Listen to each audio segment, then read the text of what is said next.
Very interested in knowing how many hours of sleep you got last night. I don't know, about 5 or 6, I think. 5? I don't know. I feel like we know part of the answer to this because you were trapped in Westworld for a while. But how? I mean, on a regular day for you, are you sleeping? You're not sleeping a lot, right? Oh, geez, do I look that bad? No. You look great. Oh, but we just imagine with the amount of responsibilities, with the amount of, with what you've got going on, do these problems still keep you up at night, or do you think we're on our way to solving them? Well, right now, the only things that are really stressing me out in a big way are AI, obviously. That's like always there. And I'm working really hard on Tesla Model 3 production. We're making good progress, but it's hugely hard work. But those are the two most stressful things in my life right now. At what time do you get up normally in the morning? For me, it's usually about 7. 7, okay. But I go to bed late, so usually I go to bed around 1 a.m. or so. 1 a.m. Yeah. And you start the day with a real breakfast, or just with a coffee, or with a water? That also varies a lot. I think it's probably true that having a good breakfast is a good idea, but usually I don't have time for that. So sometimes it's made for me, but probably half the time I don't have any breakfast. I had to also have like coffee or something like that. And a Mars bar with it? Mars bar, sure. I'm trying to cut down on sweet stuff. So, but I think I probably should have like an omelet and a coffee or something like that. That seems like probably the right thing. And sometimes I do have that. Okay, so you're CEO of 2 companies. You're chairman of Solar City. Talk about time management. How on earth do you do this? Well, do you get any sleep? Yeah, sometimes not enough. Sleep is really great because I find if I don't get enough sleep, then I'm quite grumpy. Obviously, I think most people are that way. And also, I try to sort of figure out what's the right amount of sleep, because I found I could drop below a certain threshold of sleep, and although I'd be awake more hours and I could sustain it, I would get less done because my mental acuity would be affected. So I found generally the right number for me is around 6 to 6.5 hours on average per night. That's not too bad. Yeah. Right. And any other tips on... That is an average, though. Right. Any other tips on just managing to run 2 companies simultaneously? I mean, do you find, I know you're up here Monday, Tuesday. Is it all Tesla when you're up in Silicon Valley, and all SpaceX Wednesday, Thursday? Having a having a smartphone is incredibly helpful, because that means you can do email during interstitial periods, like if you're in a car, you're walking, in the bathroom, everywhere. You can do email practically when you're awake, and so that's really helpful to have email for SpaceX and Tesla integrated on my phone, and then it's just you have to apply a lot of hours to actually working. So the way I generally do it is I'll be working at SpaceX on Monday, and then Monday night fly to the Bay Area, spend Tuesday and Wednesday in the Bay Area, then at Tesla, and then fly back on Wednesday night, spend Thursday and Friday at SpaceX. In the last several months, then I would fly back here on a Saturday and either spend Saturday and Sunday at Tesla or spend Saturday at Tesla and Sunday at SpaceX. And where do the boys fit in? You have 5 sons. Yeah. Do they tag along with Dad on some of these trips? I do drag them along in a lot of things, actually. They're remarkably unimpressed by... What it'll be capable of doing is near perfect control on freeways, even where there's no cars, and near perfect control in any traffic situation where it's tracking a vehicle. So that's, yeah, maybe a different question.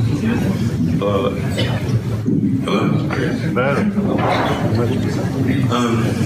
Yeah, so that's going to get better. One of the things we're also working on is the mapping solution. And if I seem a little ragged, by the way, it's that I literally had 1 hour of sleep in the last 48 hours. Sorry. Anyway, so I think net result is, basically in about 2 years we should have Model 3 plus full autonomy. Yeah, it's really quite transformative. So 3 will have autopilot. What do you mean by Yes. all future Teslas? Yeah. It doesn't work so well in the countryside. The current autopilot does not work on windy roads in the countryside. White lines, really do. What do you mean by full autonomy? Yeah, full autonomy, yes. With autopilot? No human intervention required. Okay. More than the Human intervention optional.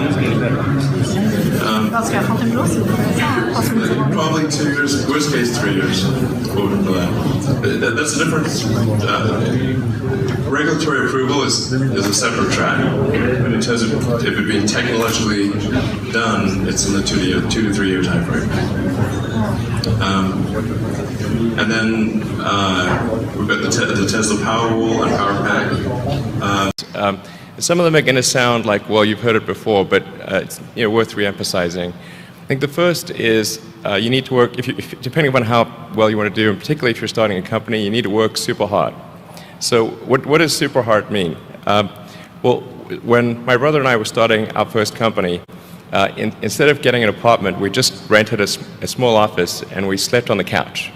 And we showered at the YMCA, and we're so hot up we had just one computer. So the website was up during the day, and I was coding at night, 7 days a week, all the time. And I sort of briefly had a girlfriend in that period, and in order to be with me, she had to sleep in the office. So work hard, like every waking hour. That's the thing I would say particularly if you're starting a company. And if you do simple math, say like, okay, if somebody else is working 50 hours and you're working 100, you'll get twice as much done in the course of a year as the other company. The other thing I'd say is that if you're creating a company or if you're joining a company, the most important thing is to attract great people. So either join a group that's amazing, that you really respect, or if you're building a company, you've got to gather great people. All a company is a group of people that have gathered together to create a product or service.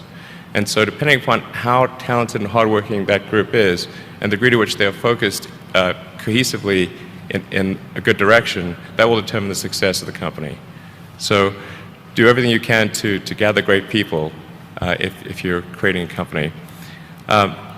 Then I'd say focus on signal over noise. A lot of companies get confused. They spend money on things that don't actually make the product better. So, for example, at Tesla, we've never spent any money on advertising. We put all of the money into R&D and manufacturing and design to try to make the car as good as possible. And I think that's the way to go. So for any given company, just can keep thinking about, are these efforts that people are expending, are they resulting in a better product or service? And if they're not, stop those efforts. And then the final thing is to sort of don't just follow the trend. So you may have heard me say that it's good to think in terms of the physics approach of first principles, which is rather than reasoning by analogy, you boil things down to the most fundamental truths you can imagine, and you reason up from there. And this is a good way to figure out if something really makes sense, or if it's just what everybody else is doing. It's hard to think that way. You can't think that way about everything. It takes a lot of effort. But if you're trying to do something new, it's the best way to think. And that framework was developed by physicists to figure out counterintuitive things like quantum mechanics. So it's really a powerful method.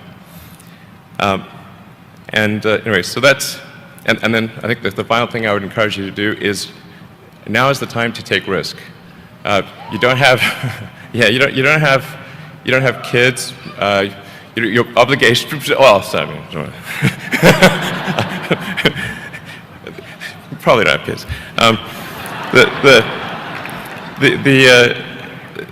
But as you get older, your obligations increase. So and once you have a family, you start taking risk not just for yourself, but for your family as well. It gets much harder to do things that might not work out. So now is the time to do that before you have those obligations. So I would encourage you to take risks now. Do something bold. You won't regret it. Thank you.